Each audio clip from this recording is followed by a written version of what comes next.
Hi, my name is Mr. Chu and I welcome you to my study room. Let's look at this problem.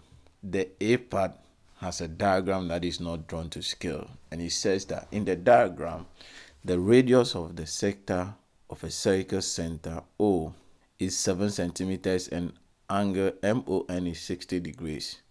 Find correct to one decimal place the area of the shaded portion. Take pi equals 22/7. Let's go straight to the problem. And I will say that the most important word to me here is the word area. The word area is the most important word to me here. So what we are going to do is that the problem says we should find correct to one decimal place the area of the shaded portion. So we are first going to find the area of the sector MON, the whole of this part of the circle. That's the sector of the circle. And then after that, we find the area of the triangle TON, and we subtract it from the area of the sector, which includes the triangle. And then what is left will be the shaded portion, which we are solving for. So that is what we're going to do. I want to write that as a reference so that we keep looking at it. But before that, we have to underline the key terms or the key point from the problem. And it says that the radius of the circle is 7 centimeters. All right. As for the angle, it's already stated here, so I don't need to underline it. And we have to find correct one decimal place. This will be needed when we get our final answer. And then what we are solving for is the shaded portion. Let me now go ahead and write the key point. Right. Now that we have this, we are just going to find the area of the sector. We find the area of the triangle, and then we subtract it from the area of the sector, and that becomes the area of the shaded portion. So we start right with the area of a sector. The formula for the area of a sector of a circle is the central angle theta over 360 times the area of the circle, which is pi r squared, right? Good. So now the area of sector MON will be equal to the central angle here, 60 degrees. And remember, this is a central angle because the center of the circle is O. I forgot to underline that. That's a very important information. That means that this angle 60 degrees is at the center of the circle. So 60 divided by 360 times the area of a circle, and we've been given the value of pi to be 22/7, and the radius of the circle is 7 by its r squared, so 7 squared. And when we put all of this in our calculator, and let me do that quickly. So let me bring my fraction 60. I bring the cursor down, divided by 360. Remember to bring the cursor forward to move it up, times fraction 22, cursor down, divided by 7, bring it forward, times 7 squared. And I just hit the equal to. And that is 77/3.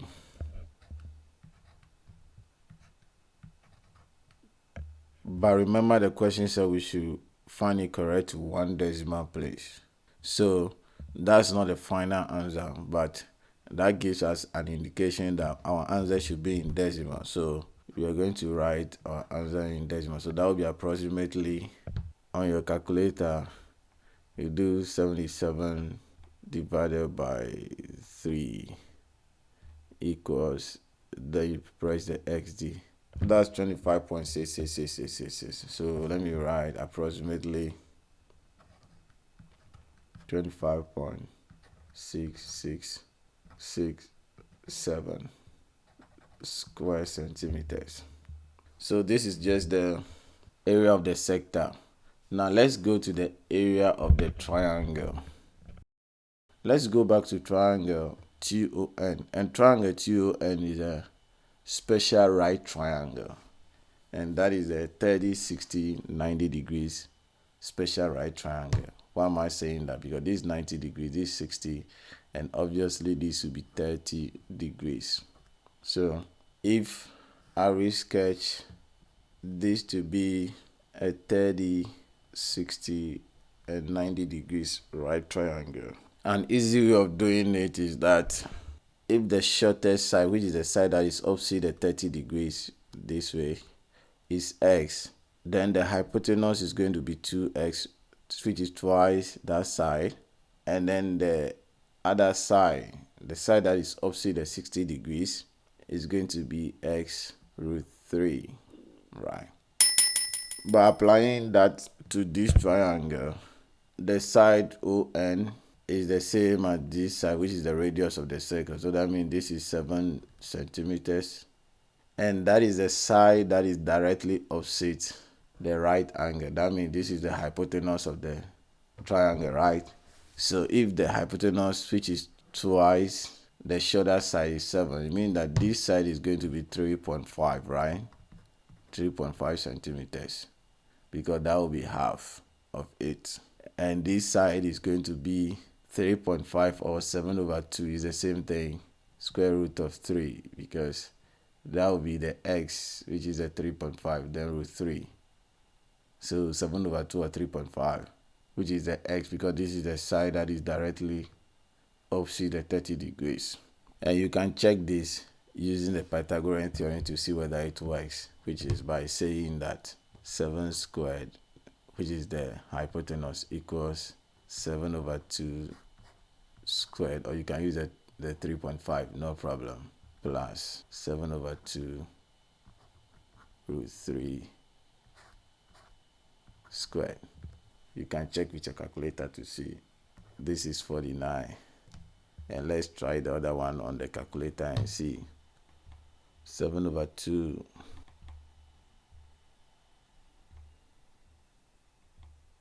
squared, then plus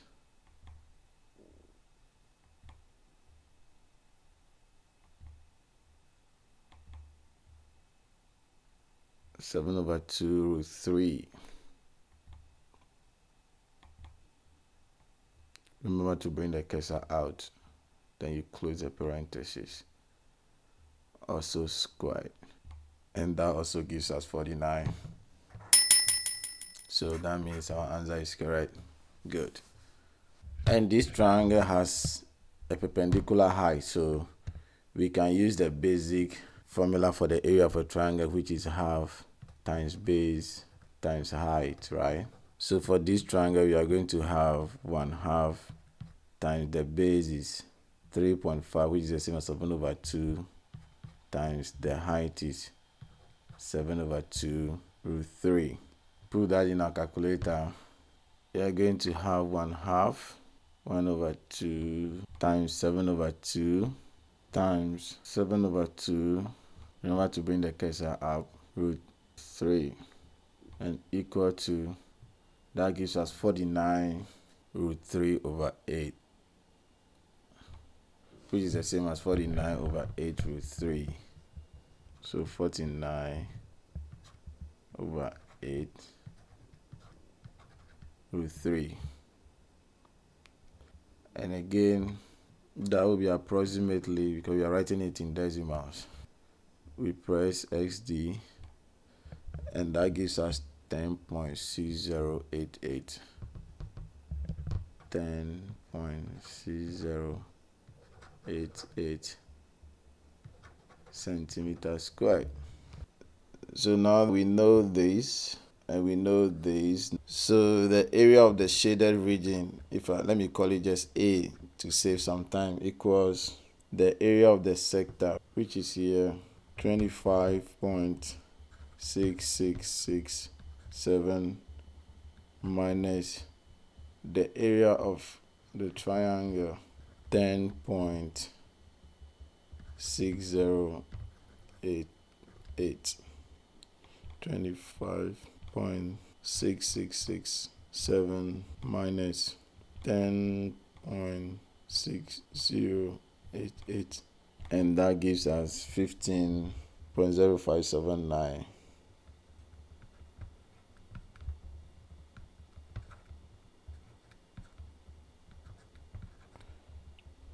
And I intentionally did it to 4 decimal places to reduce the size of the error or the margin of error, because the more the number of decimal places, the smaller the error. And now we get back to this important information here now, that we should do it to 1 decimal place. So this answer to 1 decimal place will be approximately 15.1 square centimeters.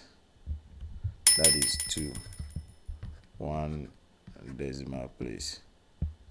So the area of the shaded portion of the diagram there is 15.1 centimeters squared.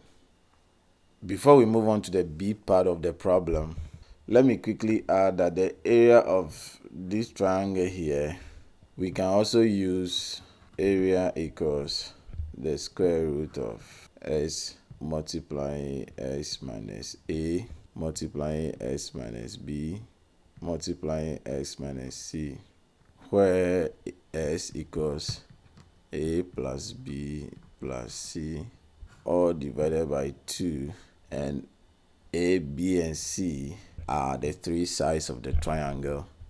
We can use that to find the area. We can also use 1/2 a times b sine theta, where a and b are 2 adjacent sides of the triangle, or 2 consecutive sides of the triangle, and theta is the angle between them. So for example, we can use this side and this side, and the angle between them is 60 degrees, or this side, and the angle between them is 90 degrees, or the other one. So we can use that. Now let's go to the B part of the problem. The P part of the problem says that the x and y intercept of a straight line are -2/4 and 2/7 respectively. Find the equation of the line. If this and that are the x and y intercepts of the line, then it means that the point -3/4, 0 and 0, 2/7 are points on the line. I'm sure you understand why, because at the x-intercept, the coordinate of y is 0, right? And then at the y-intercept, the coordinate of x is 0. So it means that these 2 points are on the line. So if we are to find the equation of the line, then we'll first find the slope or gradient of the line joining these 2 points, and then we plug that into the point slope or any of the forms of the equation of a straight line, and then that will work. So now let's get the gradient of the line, which we can call m. You know that is a change in y over change in x. So if this is x1, y1, and this is x2, y2, then mean that 2/7 minus 0 divided by 0 minus -3/4. And I intentionally wrote it this way because of the way we are going to solve it. But you can just put this in your calculator, it gives you the gradient, that you are gone. But if you are solving it or showing our work, then we are going to have 2/7 divided by this negative, and negative become positive, so 3/4. And this can be rewritten as 2/7 times 4/3, which is 8/21. So this is the gradient or slope of the line.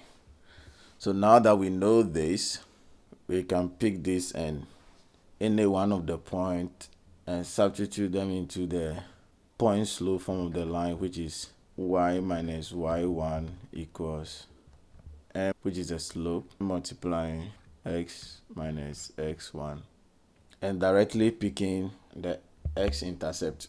And I mean, we can use the y-intercept, it doesn't change anything. I just decided to use the x-intercept because it already has the x1 and the y1. We'll have y minus y1 is 0 equals, the slope is 8/21, multiplying x minus -3/4. and this will give us y equals 8 over 21 multiplying x plus 3 over 4. And this can be your final answer if you are writing it in the slope-intercept form. The question didn't tell us which form we should write it, but then if you are writing it in the standard form, probably you multiply it through by 21 to get 21y equals, I'm expanding this to get 8x plus 6. And in the standard form, we are going to bring this to the right and send this to the left. So we're going to have 8x minus 21y equals negative 6. And that is the equation of the line. You can use the y-intercept when you get here and you get the same thing. And I hope this lesson has been of help to you. If yes, then kindly consider subscribing to this channel for more videos like this. Till we meet again in my study room. Bye-bye.